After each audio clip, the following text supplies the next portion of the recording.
trying to build something smarter than before. Not just points, it's aligned to clear. Better leads, better teams right here. It's Lead Score Monday, you know the vibe. Fixing what's broken, bringing it to life. Showdown stabs and quick fix flair. Casey's in the hot seat, see you there. On the road to better scores, let's build what actually opens the door. On the road to better scores, let's build what actually opens the door.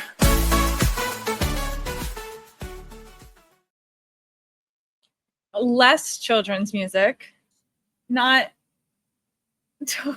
I loved it. Man, that's definitely the energy we're going for, I think.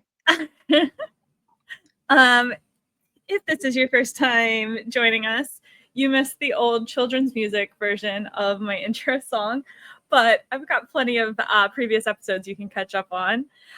If you have joined us before, welcome back.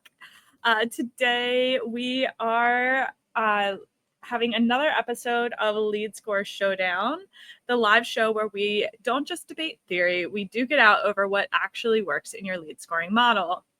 I'm Casey Hawkins, and today we're asking questions that divide marketers, sales people, and probably your entire RevOps team. Is gated content still worth it? Are they worth points or just vanity metrics in disguise? Spoiler alert, I'm team it depends. But yes, when aligned to real pain, it can be a powerful signal. You just have to score it smart. Today I have Chris Carolyn with me, and I know you're about to say something spicy like downloads are dead, give me a demo request, or give me nothing. But before we throw it down there, do you want to say hello and a little bit about how you're feeling today? Yep, Team GTFO reporting in. I'm kind of liking how this Measurement Monday is shaping up. Get to talk to Danielle after this. And it just continues to prove that all these dots are connected. And it's not that downloads are dead. It's that I think we should be gating experiences and not content. And when you get down to like why we started gating stuff in the first place, we need leads, we need emails. Naturally, I'm not aligned with that vision anymore. And I don't think most buyers are, for being honest. So all right, if you're listening live in the chat, just let us know, does your current lead score include content downloads? Just say yes downloads, no downloads.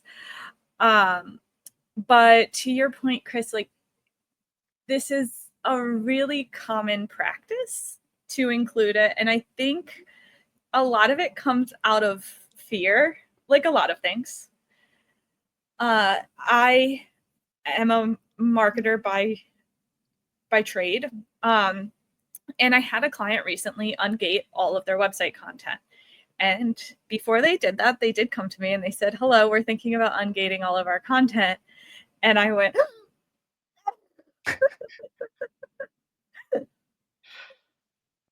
why? Why did you feel that way?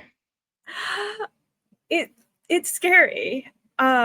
Marketers, myself included, feel like content downloaders, emails they're what fuel us. One of my really good friends and I, we run a LinkedIn ad account together, and we joke because if you run a LinkedIn ad account, you get notified every time of a resource gets downloaded with a LinkedIn lead form.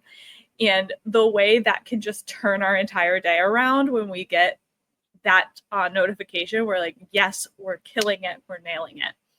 I will let you know, though, Chris, and maybe I shouldn't tell you this, but a lot of those LinkedIn leads are currently set up to go straight to sales. And they don't go a lot of places after they go straight to sales. Yeah. But that's why, and I said this at the top, it depends, but yes, I do think there's still value in those downloads, but I think the problem is, and we talked about this last week, I've been talking about this a lot lately.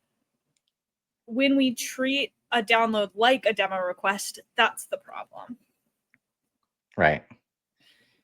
And I think the misunderstanding, I think, comes down to just the word gated and the word download.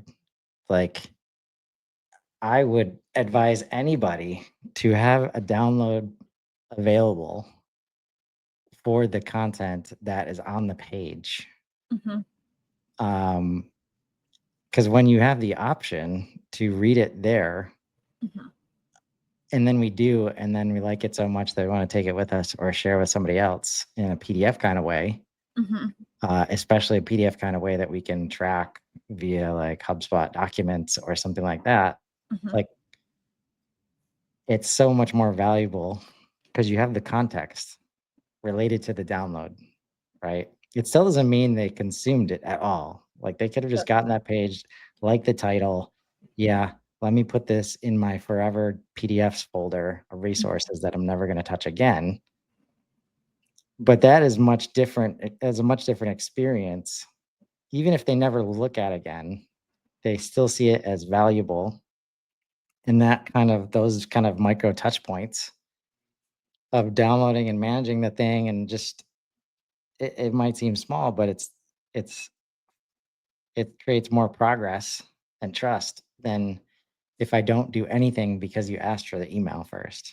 Mhm. Like, I think everybody misunderstands the feeling that buyers get when they know you're still gating content. You're gating information that they want. Mhm. It doesn't even have, they might really want it, and just the fact that you're doing that will prevent them from like taking the next step, Mhm. right? So Yeah, I think doing all this stuff out of context and then scoring it is really where most of the problems lie, I'd say. I think that's fair, and I think one thing I've always said about gated content, always, is that if because so often I see people gate case studies, and I always thought that was really silly because you're trying to sell your brand and tell this story. And the theory behind it is that you want to know who's reading that case study. So like I get that. Um, but at the end, my theory, I've always been like anything that's selling you should be ungated. You should keep that readily available, easily available.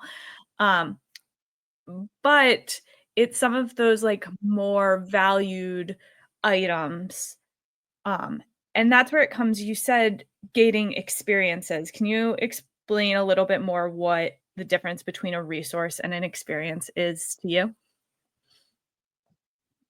Yeah. And I really like the way that Marcus Sheridan talks about this, uh, endless customers and the ask you answer. Um, but an Impact has a really great page on this self-service stuff, right? Like pricing calculators, configurators, all this stuff that engages me in a journey and helps me own a little bit of the buying process, Mhm, right? Just that experience is more valuable than most experiences you will get on the internet right mhm, now, especially in B2B.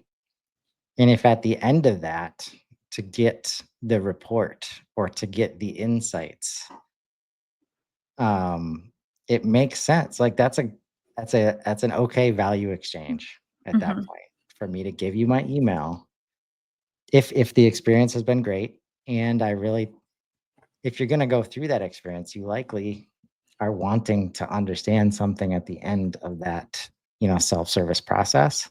mhm, And then it becomes, I never have to give you my email again, because now I've got a self-service area to log into and revisit that. I don't have to go to my emails. You don't have to send me a bunch of emails, mhm. right? And it just changes the dynamic so much. And I love you mentioned, gating case studies. Like, I come from a space where, imagine if we couldn't know anything about Marketing Hub and its features and its benefits if we didn't give HubSpot an email address first. Mhm. That is the space I come from, industrial manufacturing, where brochures, like spec sheets, all this stuff are gated downloads for so many companies still. And why? It's because you used to have to interact with a salesperson Mhm. to get that stuff, likely at a trade show or event. Mhm. And it, like they guard the tables in a way that you cannot take any free information without getting a question from a salesperson and without that conversation, right? So when they started having to do digital stuff, that's how they viewed it. Mhm. And when you come in as somebody trying to do digital marketing, you're like, okay, so we don't want them to learn about our products. Is that what we're saying? Like, unless usually you highlight the problems with the literature at that point because a salesperson says, well, I got to talk them through all this stuff. And we don't want them to just asynchronously consume it because then they'll get confused. Well, maybe that's a different problem uh, to be solving. But it's pretty easy to spot like how we got here. And once you can explain it to leadership teams, like it's yeah, I'm very interested to hear like what were the outcomes of the company just deciding to ungate everything. I would say we're still in, like, early stages. This is not going to upset you personally, but our we have a fairly robust and we had a fairly engaged email list, and that is quickly diminishing, um, which I say for everyone else. That won't upset Chris because if you don't know Chris, Chris is anti-email. When you say diminishing, can you tell me more about that? Yes, and I mean the size of our email list. So we ungated at the beginning of the year. And when we ungated, let me bring it up exactly. I think we had like 5,000. Yes. At the beginning of the year, we had 5,000 people on our email list. Now we're halfway through the year. We have 3,000. And part of that is we use we don't send to unengaged. So naturally people, when they first fill out your form, they're a little more engaged and then they're going to fall off. That's just going to happen. People are going to unsubscribe, love and unsubscribe. I don't want you here if you don't want to be here. Um, People are going to move jobs, bounces, stuff like that. So because of that, our email list is declining, but we are no longer feeding our email list. Basically, as rapidly as we were is maybe another way of framing it. So I've been talking a lot with the client on what that means. And part of that is my primary role at that organization is to run the email program. And so I've been talking to them about like, if we don't have an email list, what then I should be doing something else. And even a few months ago, I had a conversation when I first noticed how steeply we were declining. Because I mean, we're almost half the email list size for half the year, almost. At what point is it not worth the time to send those emails out? They're not. If you do email marketing, that's not like it's not fast. Sure, we have some tools now that make it faster, but it is not a time-free activity. So now we're looking at what to do to pivot. And some of that is how do we re-engage old leads? How does our messaging change now that our primary email list is not people who downloaded content, but our primary email list is now people who requested a demo and then got returned to marketing or something like that. Like that also changes the messaging. in addition. Yep. So there's a gap to fill. There's a gap to fill. And in general, like the way I look at it, because there's no like, you never, I won't say never, but the metrics you're used to from running email marketing in that way are unlikely to be achieved. Like the kind of visibility, the kind of, the dopamine hits that you talked about with the LinkedIn ads. Mhm. Like when we know that things are moving away from traditional SEO towards like buyers and customers having AI-based conversations, social still exploding, even HubSpot moving towards adding contacts to your database from social interaction, not email downloads, not email signups. That's the shift I think is really hard for teams to make, but you got to find a way to make it. And I'll Because also, I mean, just like transparently, maybe even vulnerably, most of my job a year, 2 years ago was email marketing. That's not most of what I do anymore, and part of that's the world is changing, and eh, I don't think email marketing is dead, but I do think it is changing. Um, and so I think that can be very scary when you talk to marketers because people like me who feel like email marketing is a main part of their job to say, we're going to ungate everything and now we won't have an email list. You do get into this point where you're like, does my all of my work doesn't matter? um, which well, which is like maybe it doesn't. now we're Um, about to get philosophical on what a marketer's role is, I but think. also but I think that's part of what you're coming up against when you tell people, "Well, you should ungate everything," and I talked about this fear at the beginning, and I definitely feel that fear as a marketer to say, "We're gonna ungate everything." How do I measure my success? How do I how do I reach out to people? And part of it's like, eh, that's a lot to change. There's a lot of change there, and that's kinda scary, and the unknown is scary. Very. What kind of things are we usually sending them via email? Um, like to do a little rotation, like to keep things fresh. We'll send some thought leadership, some blogs, some other resources, some case studies, incorporating more videos in both case study videos, demo videos, things like that. And then any upcoming events like webinars, which is something I also wanted to ask your opinion on at some point too, which is like webinars are traditionally gated, and some of that is the inviting process. However, you and I do a lot of LinkedIn lives where there is not we're not gating. We're not gating this. Yep. So how do we intuit that this is working for us? Um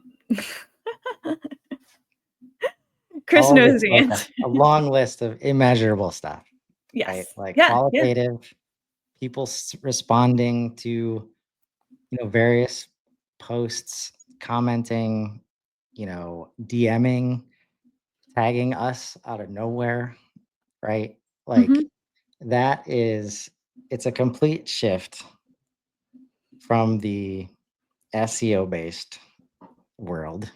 mhm, Um, but if you can make it, like just being in the community, being a part of the conversation, mhm, right? Because that's what we're trying to do with emails. We're trying to engage people in conversation. We're trying to start conversations, trying to build trust by providing value via a communication channel. mhm. And that channel is not built for conversations, right? It never Yep. has been. It just happened to be the one that everybody uses. And like the tried and true tactics of build your email list because you own it. I Mhm, mean, what we've seen from not to make this about email, but like it's a It's related. I mean, it the shows, purpose of content downloads is to build an email list in right, most cases. exactly. And instead of add value, right?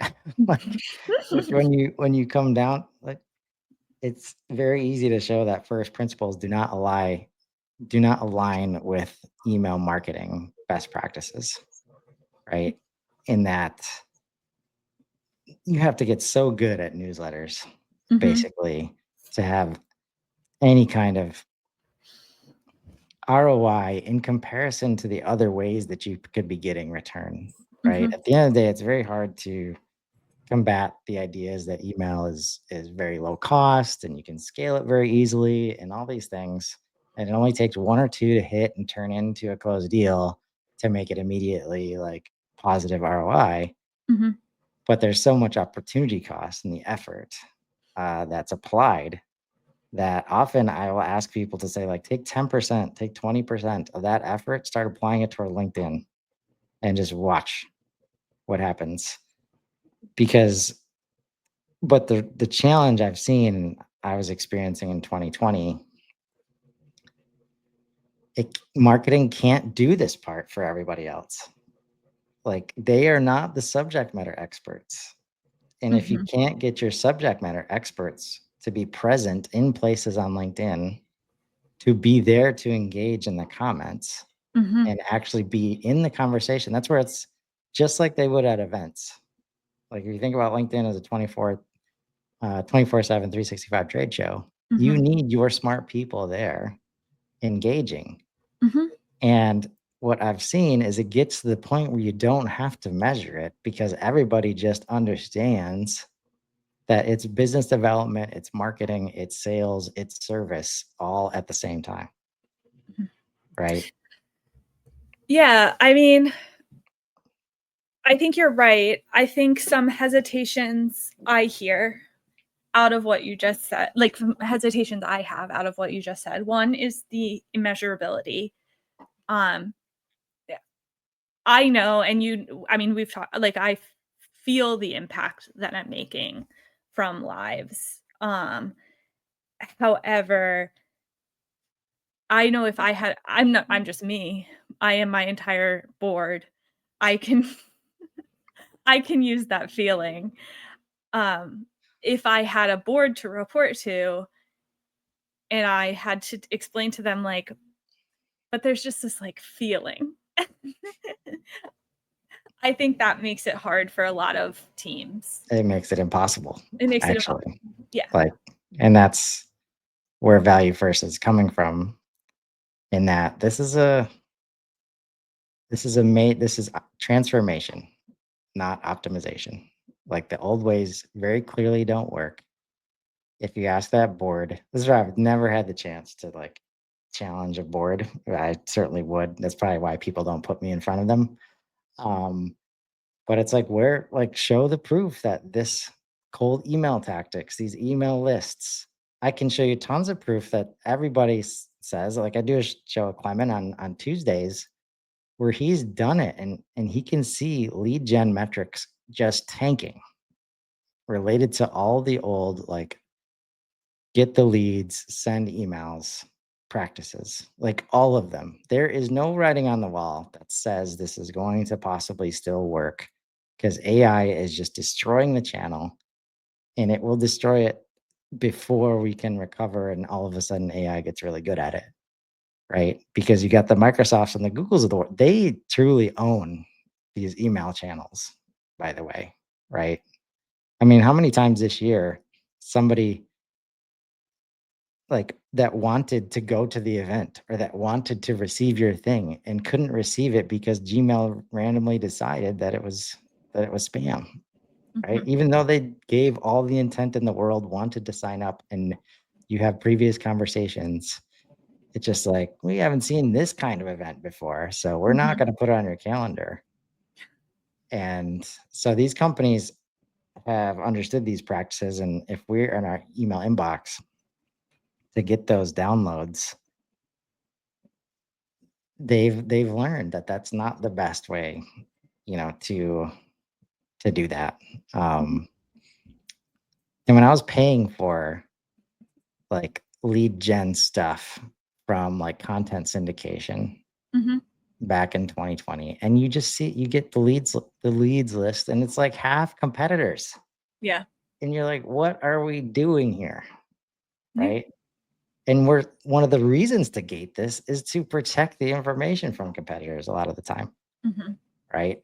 So it's really just like helping people get out there and lead the conversation. If you're leading the narrative of your own stuff, it matters less about, your competitors starting to see it. Because for every one competitor you save the information from, you're keeping it from 100 customers Yeah. at the same time. Yeah. Probably thousands at this point. Yeah. The other concern I think I hear when I talk to people about ungating, and I've been talking to a lot of my clients about this, and part of it has been like feeling it in my own business, and my job is to help my clients and what's working for me, applying that as I can. You and I, Chris, know where our audience is pretty well, and part of that is we are the audience, like we are. But I find a lot of companies don't have a Sprocketeer Slack channel. Their audience may not be on LinkedIn. Facebook doesn't give you as great ways to reach people natively. Do you have any advice for helping people find their audience organically?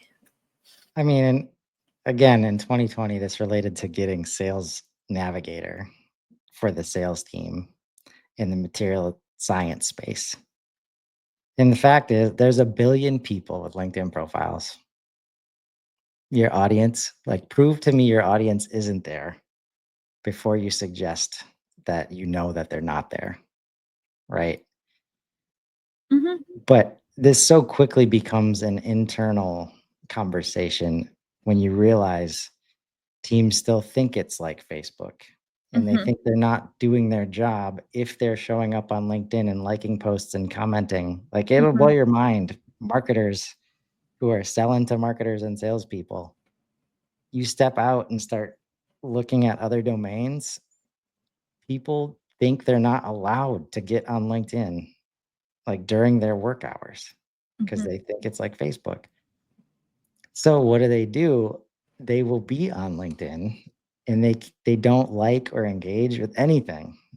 But we know like there's a huge percentage of lurkers Mm-hmm. that when we show up at the events, right? Again, like, so the same reasons that you don't measure trade shows and other events like that in the way that you try to measure your digital marketing, this stuff comes up in conversation.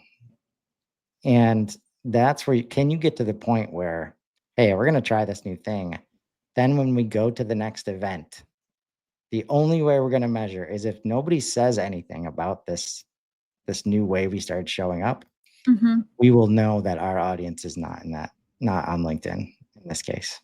Yeah. I did that last year in the fuel space, and it was, you know, just like I've experienced in SaaS, right? People are there, right? Mm-hmm. They're trying to learn. When you think about what LinkedIn is, it is for learning and networking.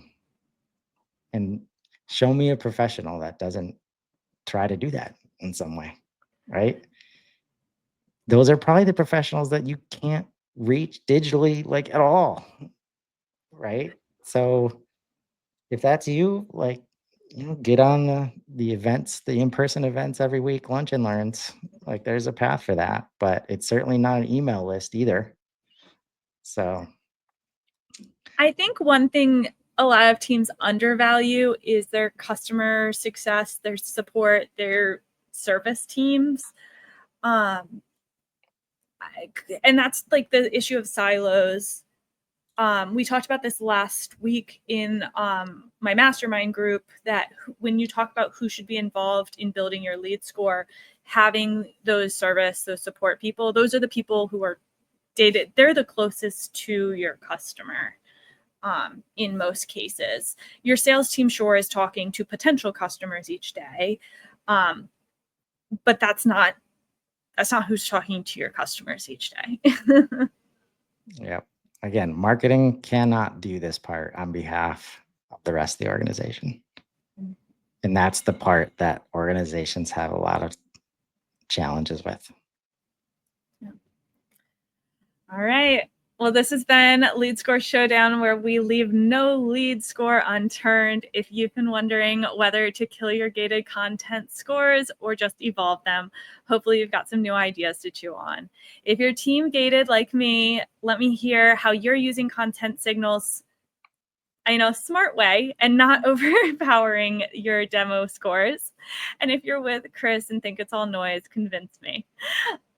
Either way, testing, keep iterating, and remember your lead score should reflect reality, not just what we wish people cared about.